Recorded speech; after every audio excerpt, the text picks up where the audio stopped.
ng resibo, ang isang manggagamot na may special powers daw na kayang gamutin ang iba't ibang karamdaman.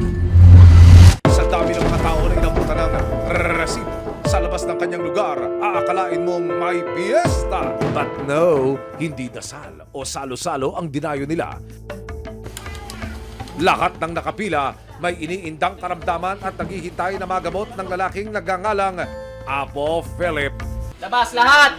Wala may iwan sa inyo! Kwento ni Apo Philip, kailan lang niya nalaman na parabang mayroon siyang superpowers. Labas! Namatay yung father ko. Undiagnosed is COVID. Ilang hospital yung pinunta namin. Ayaw siya tanggapin. Tapos sa ambulansya na lang siya namatay. Tinanggap nung patay na. Yun yung nangyari sa kanya. Kaya parang eye-opener sa akin yun na ituloy, tumulong doon sa mga tao nangangailangan. Inaral ko siya, nagbasa-basa lang ako online. Talagang dasal ako ng dasal noon. Kung ito'y para sa akin, ibigay niyo po yung mga kailangan ko. Ang serbisyo ni Apo, wala raw bayad pero tumatanggap siya ng mga donasyon galing sa mga parokyano. Tao tayong kumakain. Tao tayong may pangangailangan. Kung may magbibigay sa'yo, edi salamat. Sa patuloy na paggagamot ni Apo Philip, dumating ang 15 taong gulang na itinago namin sa pangalang Princess. Isang dalagitang sinasaniban daw ng demonyo na nagkakagusto sa kanya. Ning, saan ka sa pangalan? Nang simulan ni Apo Philip ang dasal, Kuya, Bakit? patayin ko.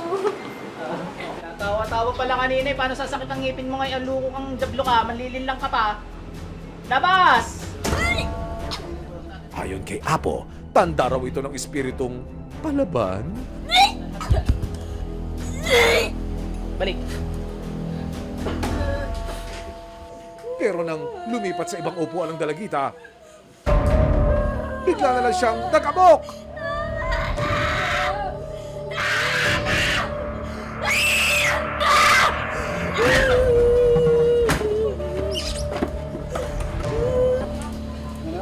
Sandaling na nahimik si Princess.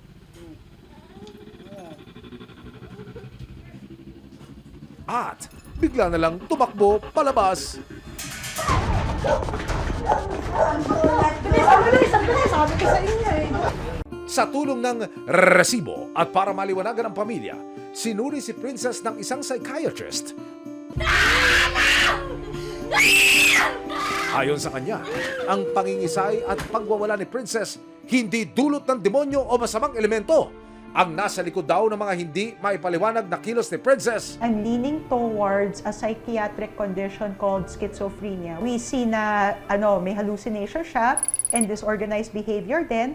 And then we can see na actually because of sa symptoms niya, nagkaroon ng affected yung function niya. Nagreseta si Dr. Tan ng mga gamot kay Princess. Git niya, ito ang tanging lunas para maibsan ang mga pagwawala at pananakit ni Princess. I would consider putting her back on the antipsychotic. Low dose, give ample time for it to take effect, and then have that regular follow-up and see whether she would need those adjustments. If we are experiencing symptoms pertaining to the mind, so yes, we would like to be seen by a psychiatrist.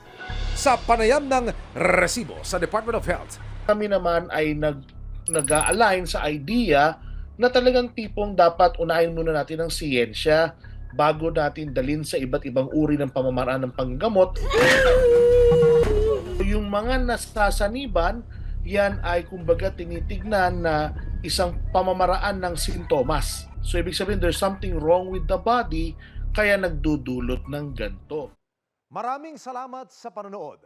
Mga kapuso, para masundan ang mga reklamong nasolusyonan ng resibo, mag-subscribe lamang sa GMA Public Affairs YouTube channel